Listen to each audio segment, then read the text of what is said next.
how this whole idea of capitalism and whatever else goes along with it, meritocracy, we're doing them a favor, that it's a myth, and it creates this myth that we're exceptional because we worked hard to be rich, and therefore we deserve our place in society, and we're kind of giving them a helping hand. Like, talk to me about what are some of the things we need to name in our own lives or in our own communities so that we can change the way we even imagine what could be possible, imagine what could be done.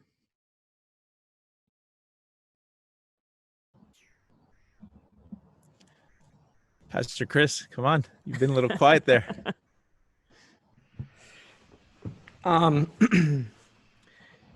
just think the economy, the ethic that so capitalism, I mean the sort of like architect of capitalism, Joseph Smith, in his book Wealth of Nations, makes the case that the only way that our economy thrives in a capitalistic society is when we have need. And so the goal is actually to create need in order to then consume, right? And then produce the things that people are consuming, et cetera. It's like a cycle, right? Of course, it's self-evident. Except when we need beyond that which we truly need, then we start using income for things that either affirm us and our identity, communicate a certain thing that we believe, that we want others to believe about us with whatever we wear, whatever headphones we have in, whatever phone we have, whatever car we buy, etc. And then only after the fact do we ask questions of, well, why is there so much economic inequality? So I think I don't want to present for a split second that I think like, I think in America, there's a lot of like talk right now, and a younger generation, mine included, like socialism will solve the ills of capitalism. No, it won't, because at the center of each of them, not that I'm a supporter of capitalism, but at the center of each of them is our fear and the myth of scarcity that we all have bought into, for especially those of us at the top of the economy. And so I just think that that when we talk about the lack of ethic in an economy, it is evident in moments like COVID, when there actually isn't enough food and housing and healthcare and shelters for folks. There isn't enough free MTA travel for those people who not only have lost income, but are still required to go to their jobs. So they may have taken a reduction. The sorts of issues that the economy is supposed to hold together are really not issues that are for the poor and the powerless. And I think we as Christians really need to wrestle with the ways that we participate in systems that actually don't care for the people who Jesus cared for most. Jesus tells the religious elite who are making money off of the tithes, the givings of all, not least poor folk, you have too much. Like this is a fraudulent system. He tells folks like Nicodemus, who is righteous, you should probably sell everything, because these things are getting in the way. These needs that you think you have are actually not needs you have. And so, I mean, at the most basic level, to say that healthcare, if I have access to it, others in America, all in America should have it. That's not a political statement. That's me looking at something that is handed to me and saying, immediately going, but why does my neighbor have it? And I just think that's the Christian ethic at like, if you distill it all the way down, is if I have this, like, how can I share it? Why shouldn't another? What is the invisible barrier that keeps this person from having the thing that I have? And I think capitalism is just a system that.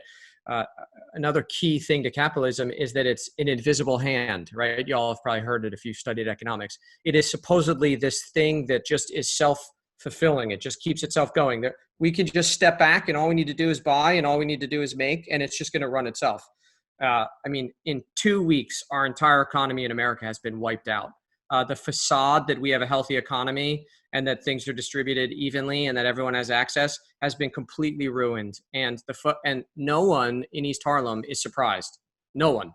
But everyone working in Amazon in New York City or Google in New York City, everyone is like, I had no idea that it was this, that you could just wipe it away. Well, yeah, it's because when you build something on sand and a little storm comes, those walls will fall down. And I don't think that we're going to be a post-capitalistic society here, but I think we're going to give pause, I pray, on the money that we spend on items.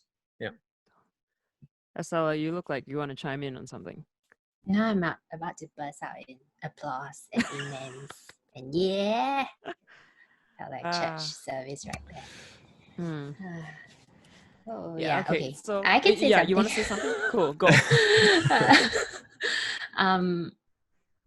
Yeah, it's not a fully processed thought, so you guys can jump into. I think it's really about how a human life is valued in each like ideology or system of thinking, and I guess in capitalism, actually a human life has no value. I mean, it's really more about how a person contributes to the economy, how much you can help me to make a profit. Do you know what I mean? So like it there is no human value. There's no inherent. It dehumanizes, exactly. So it just, which is fundamentally in conflict with what we're supposed to believe as Christians, which is that human's value is inherently because the person is a human, child of God, right? So yeah, somebody else take it. Go. Are you sure you're good? Yeah. I think we're all touching upon this, which is really, and we've said the phrase, it's a way of thinking, right? So because it's very easy, we use capitalism, and then that's a word, it can become very obscure. What does that mean? Patriarchy, all these big words that represent systems of oppression can be lost. During this period, I think what's really helped me is to see it as a sort of system of thinking. So, what does patriarchy do? It's a system of thinking that men are superior, and it favors men. Racism favors white people or lighter melanin people. And capitalism benefits the already wealthy. But behind that is the thinking that that's okay, and that's what we should all participate and aspire to. And that's why you see even people of color who are racist, and why you see women who also participate in misogyny and also favor patriarchal systems, because we've internalized it. We've accepted that way of thinking, and we aspire to that.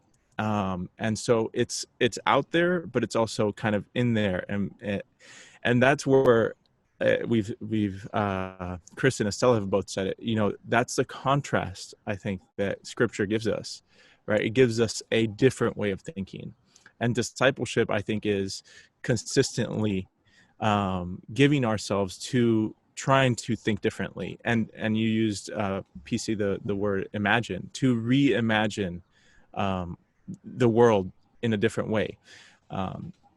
Earlier we were talking, and as we talk about all these things, they can be very kind of out there.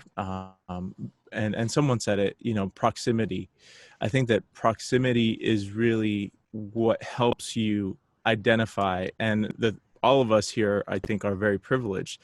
The reason we might be saying these things or have seen these things is because we've become close to these communities, and that proximity is what changes or allows you to suddenly not be blind, so long as you kind of suspend your presumptions of what you know, and that you're open to being changed. Because you can come very close and just give a handout and not care or not change your way of thinking.